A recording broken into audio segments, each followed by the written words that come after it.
It is Saturday, December 14th, and welcome to a very special solo episode of You Don't Watch Sports right here on the Feo Grande YouTube network. I am Bill Smith, and I am not joined by Feo Grande himself this week. I'm all alone. This week, we are going to be covering three topics here on You Don't Watch Sports, just to sprinkle a little bit of sports information into your casual sports conversation, as we are the guiding light through the sea that is your sports talk. Now, on to topic number one, we got to check in on the NBA Emirates Cup. We are down to our semifinal participants, and Omari and I's calls on this tournament, as always on this show, were absolutely terrible. Omari had placed all of his chips into the Golden State Warriors bucket at this point, and I had thrown them all into the Orlando Magic. Neither one of them are in this tournament anymore. It is the Oklahoma City Thunder versus the Houston Rockets. And then on the eastern side of things, you have the Bucks versus the Atlanta Hawks. I think this is going to be a Bucks OKC final, but we'll see when that comes. You'll be hearing about it here next week. On to topic number two. That's right. We're going to do a fast one here today. We're going to bust through them quickly. On to topic number two, I wanted to talk about AEW ruining two of my favorite women in wrestling. No. I'm kidding. We have, of course, had a gigantic return to wrestling for Toni Storm, and I don't know how I feel about it. I'm conflicted about it. I love Toni Storm. She's one of my favorite people in wrestling right now. Men, women, what have you. And folks, Timeless is no longer a part of this name. She's gone. She has returned to the original Toni Storm rocker persona, and I'm conflicted. I'm going to be honest with you. I'm conflicted. Friend of the channel, Ibn, if you can get in here and kind of counsel me through this. I loved Timeless Toni Storm so much. She was one of the greatest characters in wrestling. I was really hoping that she was going to become an Undertaker of sorts.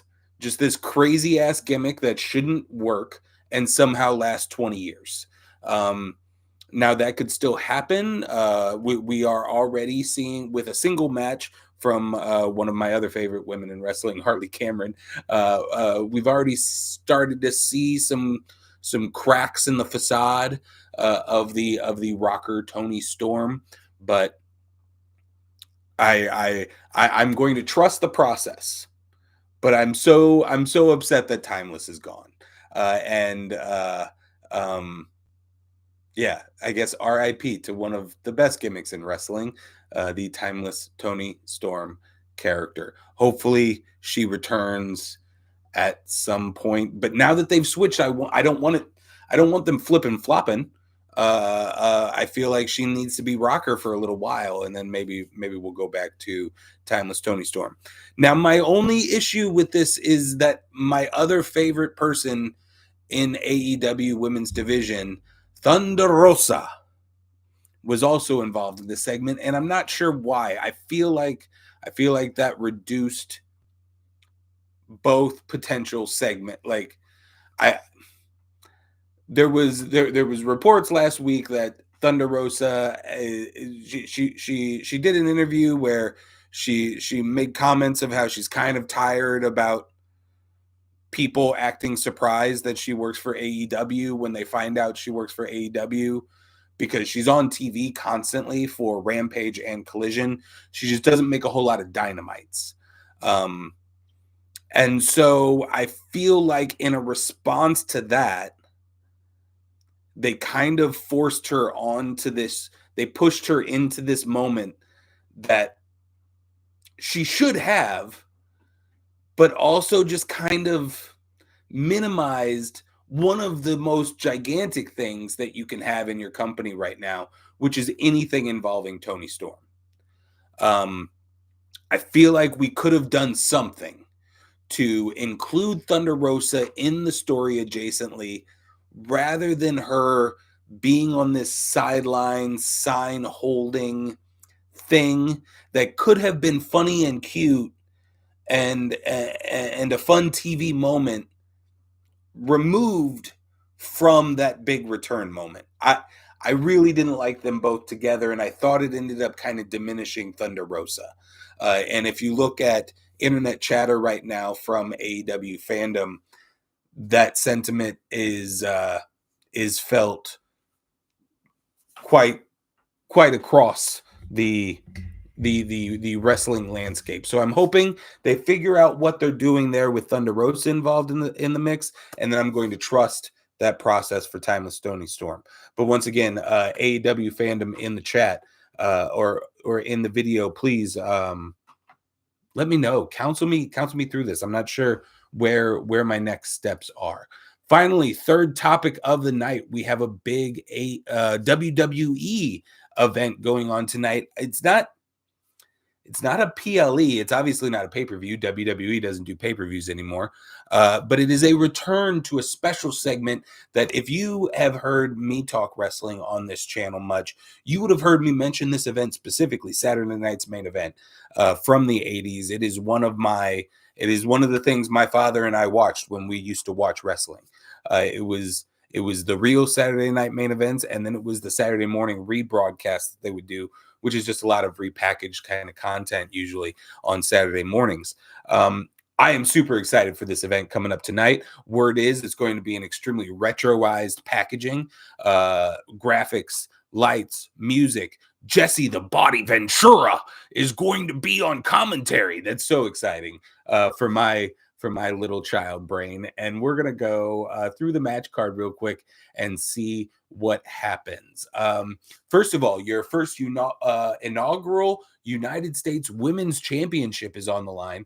Michin versus Chelsea Green. And I think the place will riot if Chelsea Green is not the winner here. A very interesting scenario where it's one of those moments that we get in wrestling where somebody is so good at being a bad guy.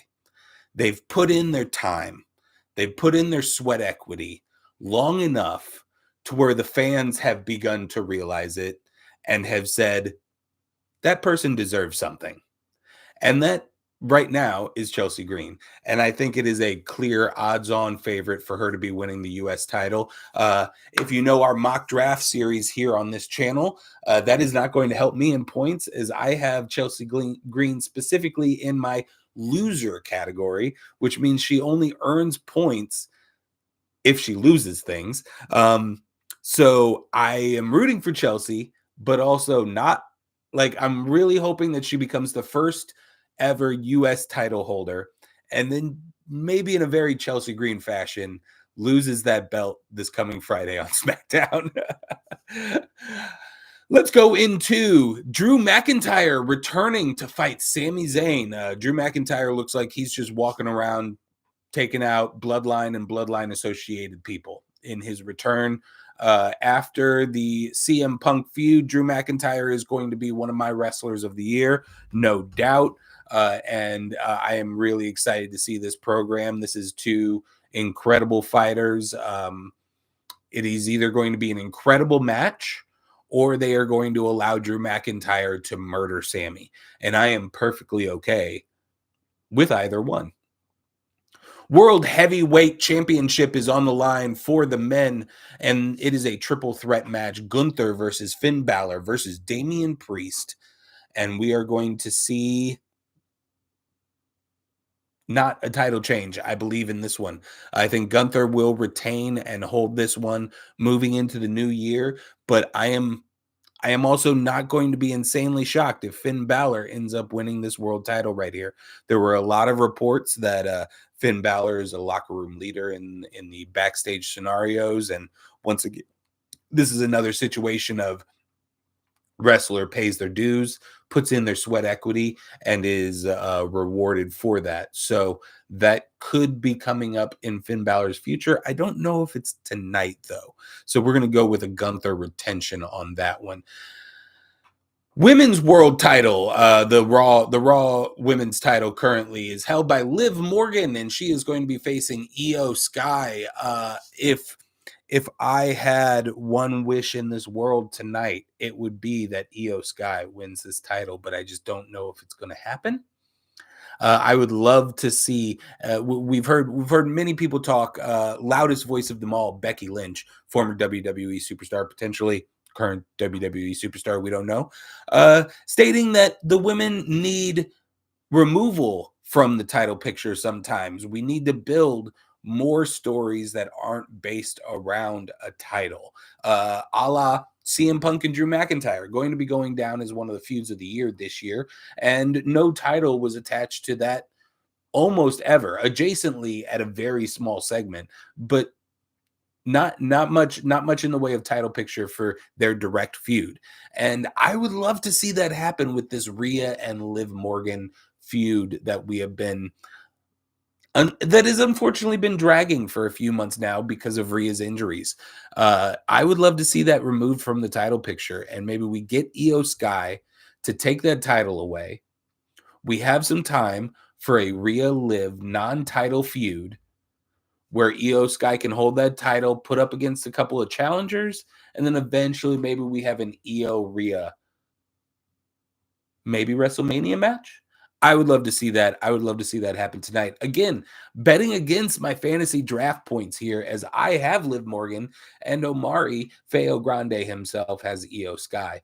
So this would be against my better interest on the fantasy league, but I want to see it happen so much. WWE title. Speaking of things I want to see happen, just above my head here. Just above my head here is the Winged Eagle WWF Championship. And word is that might be coming back tonight for one night only. And if that is the case, I do not think Cody Rhodes is going to be losing it, because they're kind of putting that in here for that last moment of Cody Rhodes holding that belt up, I would imagine. But another thing, I would not as much as seeing Io. If I only had one wish, it's Io. But if I have two wishes, the second one is that Kevin Owens wins this title tonight. I think that would be the most interesting thing to happen. You can give me Cody winning it back right away again on the first Raw on Netflix or at the Royal Rumble. I am perfectly okay with that. I have spoken before that I am pro hot potatoing a belt in the right circumstances.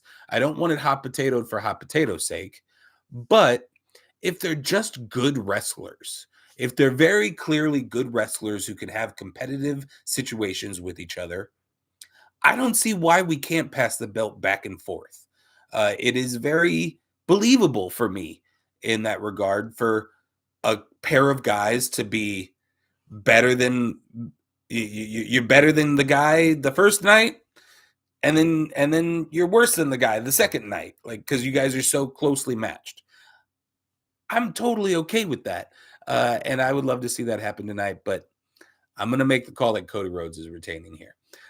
We are going to check it out here tonight. It is airing on NBC tonight at 5 p.m. Pacific, 8 p.m. Eastern, 7 o'clock Central. There we go. All the timings.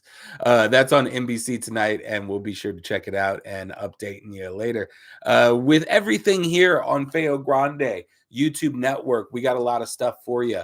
On Mondays or whenever we can get it out, we got the mock draft show where it's based around our fantasy wrestling league, where Omari and I have drafted wrestlers and we earn points for wins and losses and title holds and defenses and pay-per-view matches and special matches and all kinds of cool things. It's a really cool series. One of my favorite things that we're doing right now this year in the year 2024. On Tuesdays, you have This Guy Hasn't Seen, where Omari and I share movies, TV shows, whatever you have back and forth. One guy has seen it, the other guy hasn't. On Wednesdays, coming back real soon, we have the podcast Whatever We Want with Omari and friend of the channel, Super Jazz, where they do just that, talk about whatever they want. If you want to find Omari, he is on the internets at Giotavi. That is Giotavi.